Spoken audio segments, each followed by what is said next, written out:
Assalamu alaikum everyone. See, now we will shortly revise the lesson force and pressure. Okay. Here in this lesson, what we have seen. First, we will discuss about force. Okay. So, force is what? Force is the strength or energy as an attribute of physical action or movement. Okay, means to make anything, any object in motion, we need to apply force upon the object. Okay, so here we have seen different types of forces. Okay, in this lesson, we have seen contact force, then non-contact force, balanced force, unbalanced force. Okay, so we will see first what is contact force. See, in physics, a contact force is a force that acts at the point of contact between two objects, in contrast to body forces. Means where there is a contact between two objects, the first object which is applying force upon the another object. If there is contact between the two objects, we say that contact force is applied on the object. Okay, for example, here you can see this boy is kicking to this football. Okay, and this man is pushing this car. This boy is pulling the chain of this pulling the dog with the help of chain. Okay, so means you will find whatever forces are applied over here in these examples, you will find there is there is contact, means direct contact between the object and the person who is applying the force upon that object. Okay, here means two objects means one object is the object on which the force is applied, and one object is you can say the person who is applying the force upon the another object. Okay, now non-contact force, we will see. A non-contact force is a force which acts on an object without coming physically in contact with it. Means here there is no contact between the person who is applying the force and the object. It's not necessary that person is only there to apply the force. Okay, because here you can see the example of magnet is given. Okay, here this one magnet is given, and see, if magnet is moved over some pins, okay, so what will happen means the magnet is not touching the pins directly, means magnet is just moved over the pins, and pins are getting attracted towards the magnet and it is getting attached to the magnets. So here means there is no contact between the magnet and the pins, but the magnet is attracting the pins, means the magnet is applying the magnetic force upon the pin. Okay, means the magnet is applying force upon the pins and and the pins are getting attracted towards the magnet, and pins are getting attached to the magnets. Okay, then here you can see if the rubbed combs are moved over the bits of paper, small pieces of papers, then here on rubbed it's not necessary that comb is only needed. If any of the plastic material, if it is rubbed against the cloth, so it is getting the opposite charges on it. Okay, means opposite charges are developed on the plastic material, and when such plastic material is moved over small bits of paper, so what happens, the small bits of papers are getting attracted towards that plastic material. So here plastic material used is comb, means here these small papers are getting attached to the this comb. Okay, so here also you will find there is no contact between the comb and the small papers, then too there is a force of attraction between them. So this force is actually what electrostatic force which is generated. Okay, then here in case of this means here coconut is falling from a tree, so here you will find that there is means there is no contact between this coconut and the ground on which the coconut is falling. Then too, when the coconut is falling from the tree, it is directly reaching onto the ground only. Okay, means there is no direct contact, then to the coconut is coming on the ground. So because of which force, here the force which is applied is what, gravitational force, of course. Okay, due to gravitational force this coconut is falling down and reaching to the ground. Okay, so you remember here you remember these two types of forces, contact and non-contact forces. Okay, then we will move towards balanced force. Now in balanced force, what happens when there are two forces of equal magnitude and they are opposite in direction? We call them balanced forces because they balance each other. When the magnitude of two forces are equal and when they are opposite, okay, to each other, so such forces are called as balanced force. Now for explaining you this balanced force and unbalanced force, I have given you the example of tug of war which you are playing. Do you remember?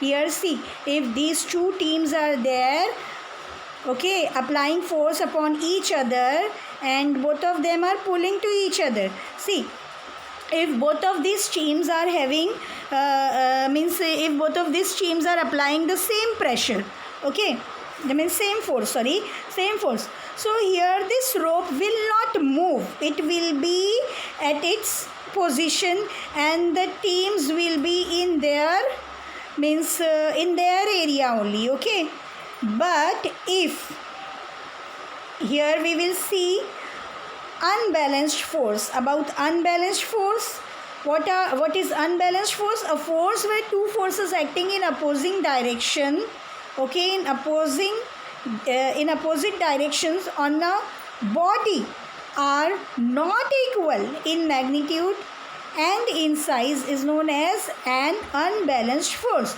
So here what will happen? Here if suppose the force applied by this team is more than this, so what will happen? Of course these people or these children will pull these children from opposite team. Okay, so they will enter into their area. Why? Because here the force is more and here the force is less. Okay, now we will see about inertia. Okay, what is inertia? An object's tendency to either remain at rest or in uniform motion at the same speed in a straight line is called inertia. I have explained you about inertia. For example, your body keeps moving forward even though the bus is stopping. Okay, now this inertia is discovered by Galileo, you remember. Now with the help of the example, I'll explain you what is inertia. Okay, then okay, before that first we'll see the types of inertia. Inertia of state of rest, okay, this is the first type. Then inertia of state of motion, then inertia of directional motion. So you remember that it's not something difficult. See, the inertia is related to Newton's first law of motion. The Newton's first law of motion, I think you have not studied. Okay, in 9th standard you will study that. What is Newton's first law of motion? That unless and until any external force is applied upon the body will not move.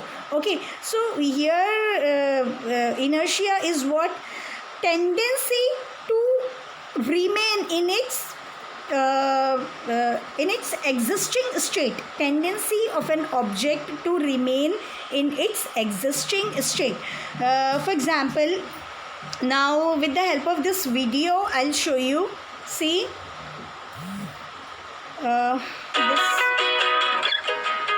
this video. Now in this video you can see here is the boy is traveling, okay, in a train. Now see, when the train stops, the boy is getting jerked in front. Okay, why the boy is getting jerked in front? Because it is when the person is in motion. So this is the tendency of a body to remain in the existing state. So there the existing state is what? The existing state is of motion only.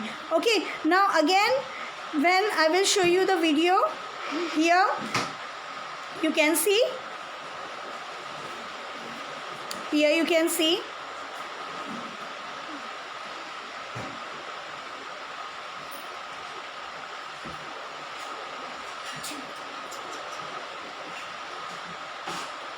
sorry, just wait.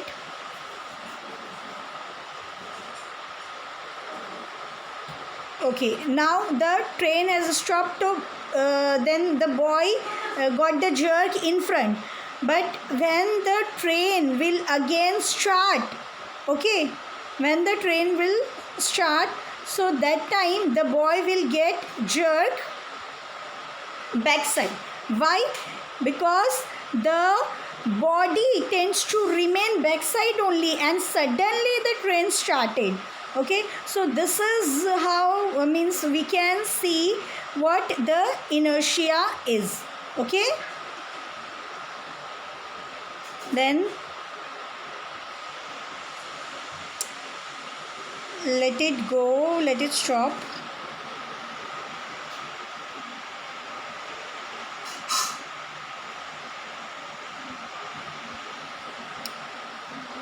Please wait. Okay, now after inertia we will see pressure. Okay, now pressure is what? Here the force exerted perpendicularly on a unit area is called pressure. Now we will see the formula for pressure.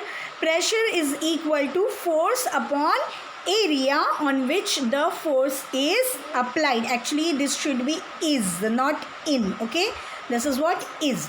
Pressure is equal to force upon area on which the force is applied. Okay, you remember the formula for pressure. And one more thing you have to remember, the unit for pressure is Newton per meters square. Okay, this is what the unit for pressure, Newton per meter square. Okay, then we will see buoyant force and Archimedes principle. Okay, so buoyancy or upthrust is an upward force exerted by a fluid that opposes the weight of a partially or fully immersed object. See, this is also very easy. I'll show you this by this example here. See, you can see this bottle is immersed into the, means this girl is trying to immerse this empty bottle into the water, but to apply to put that bottle into the water means force is needed.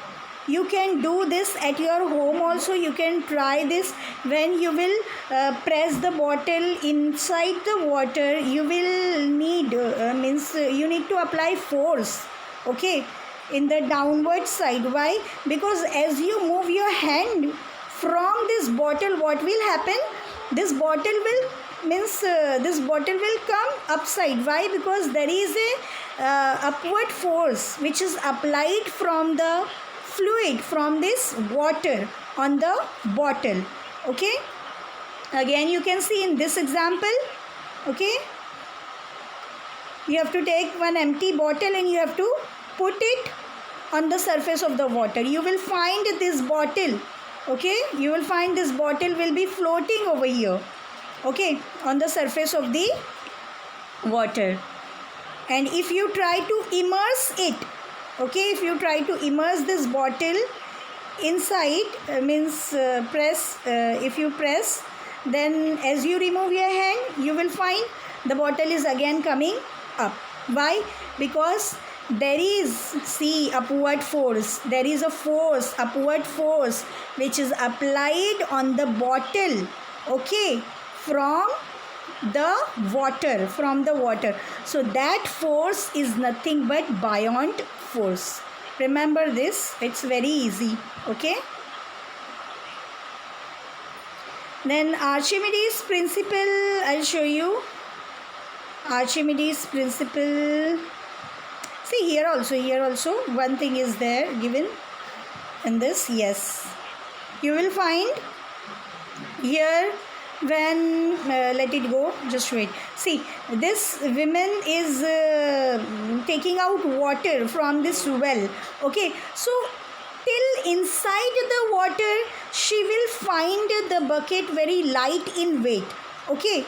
But when this bucket will come out of the level of this water, she will find it heavy. Why?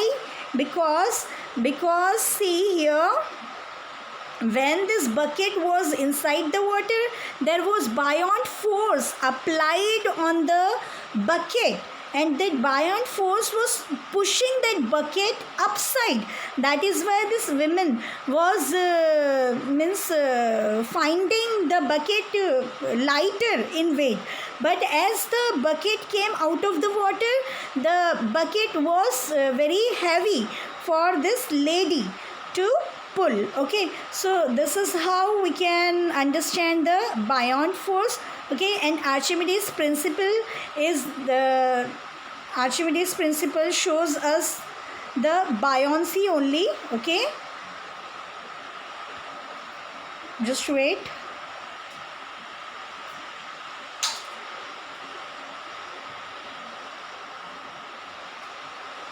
So here we have finished the revision, okay. So this chapter is